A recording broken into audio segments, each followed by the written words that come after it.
మిర్చి రేట్లు తగ్గుదలతో రైతన్నలు దిగాలు. ప్రకృతి సహకరించిన పండించిన పంటకు ధరలు లేక బెంబేలెత్తుతున్న రైతన్నకు కాలం కలిసి వచ్చినప్పుడు కూడా పండిన పంటకు గిట్టుబాటు ధరలు లేకపోవడంతో కుదేలైపోతున్న రైతన్న. ఆసియాలోనే పెద్ద మిర్చి మార్కెట్లో మిర్చి ధర పతనం కావడంపై స్పెషల్ స్టోరీ. ఆసియా ఖండంలోనే అతిపెద్ద మిర్చి మార్కెట్ యార్డ్ గుంటూరు మిర్చి మార్కెట్ యార్డు సదరు యార్డులో మిర్చి ధరల పతనం కావడంతో రైతన్నలు దిగాలు చెందిన సంఘటన జరుగుతుంది. ప్రధానంగా గత సంవత్సరం కన్నా పంట దిగుబడి నేడు ఎక్కువగా రావడం ఒక వంతైతే, ఎక్స్పోర్ట్ లేకుండా ఉండటం మరొక వంతైంది. ఎగుమతి వ్యాపారం నిలిచిపోవడం అనేది, ఎక్కువగా మిర్చి రేటు పెరగకపోవడం అనేది ప్రధాన సమస్యగా మారింది.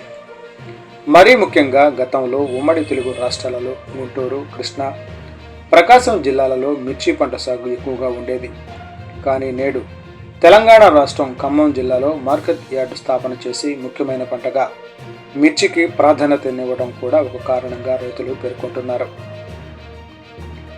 పంటను పండించే రైతుకు కూలీల రేట్లు విపరీతంగా పెరగడం, పంటను పండించడానికి కావలసిన ఎరువులు రేట్లు ఆకాశంలో ఉండడంతో పంటను పండించడానికి ఎక్కువ ఖర్చు చేయాల్సి వస్తుందని రైతులు మొరపెట్టుకుంటున్నారు.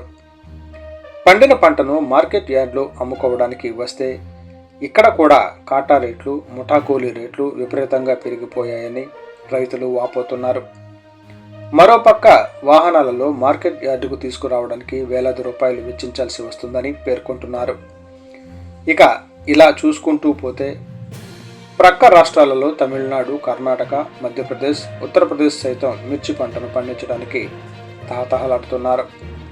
ఇలాంటి సమయంలో పండిన పంటకు సరైన కాలంలో అమ్ముకోకపోతే రైతు తీవ్రంగా నష్టపోవడం జరుగుతుందని వాపోయారు.